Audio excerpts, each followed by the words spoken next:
quelqu'un veut être le premier, qu'il soit le serviteur de tous.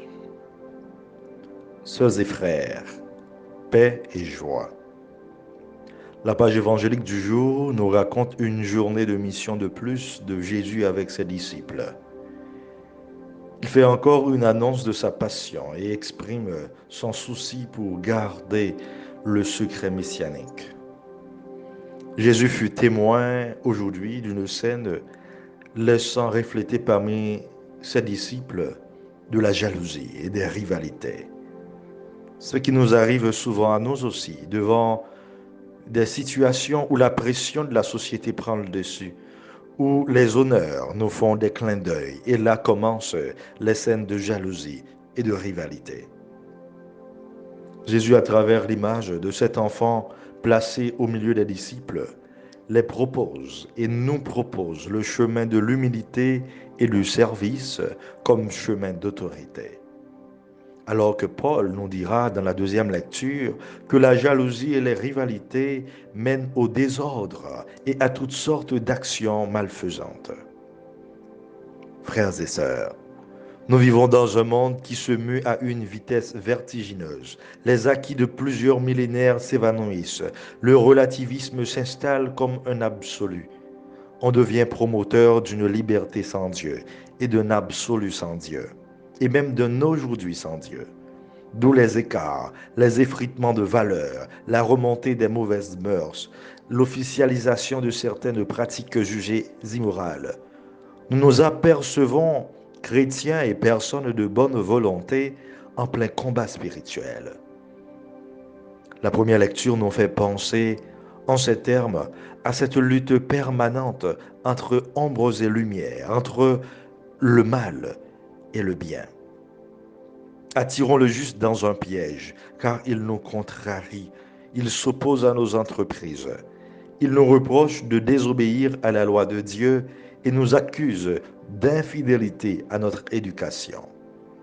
Actuellement, combien sont ceux qui s'appellent influenceurs, qui rendent la religion responsable de tous les maux, alors que Dieu n'est pas au courant?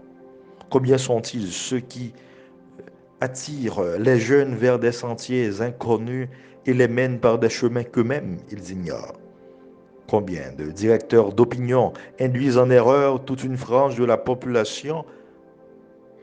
Il est plus facile de briser la ligne droite, de céder au mal, que de faire l'effort de s'en sortir.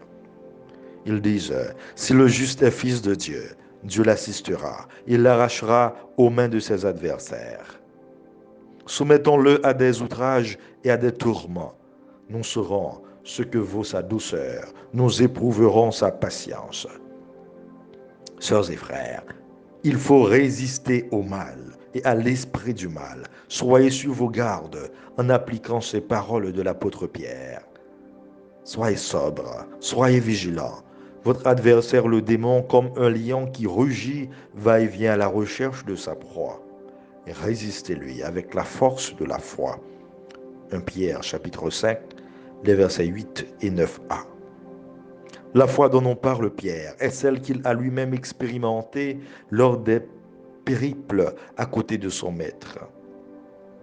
Jésus, malgré ses nombreux miracles, dont l'objectif fut de susciter la foi, voulait, selon Marc, à tout prix garder ce que l'on appelle en théologie le secret messianique. Jésus n'avait dévoilé qu'à ses disciples qui il était vraiment. Pourtant, ils n'arrivaient pas à comprendre tout à fait. Le Fils de l'homme est livré aux mains des hommes. Ils le tueront et 3 jours après sa mort, il ressuscitera. Mais les disciples ne comprenaient pas ces paroles. Ils avaient peur de l'interroger.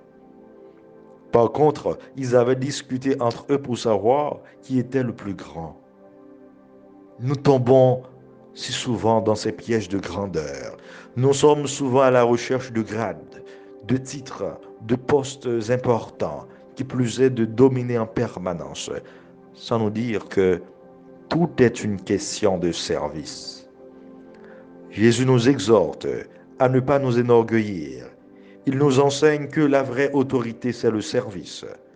Si quelqu'un veut être le premier, qu'il soit le dernier de tous et le serviteur de tous.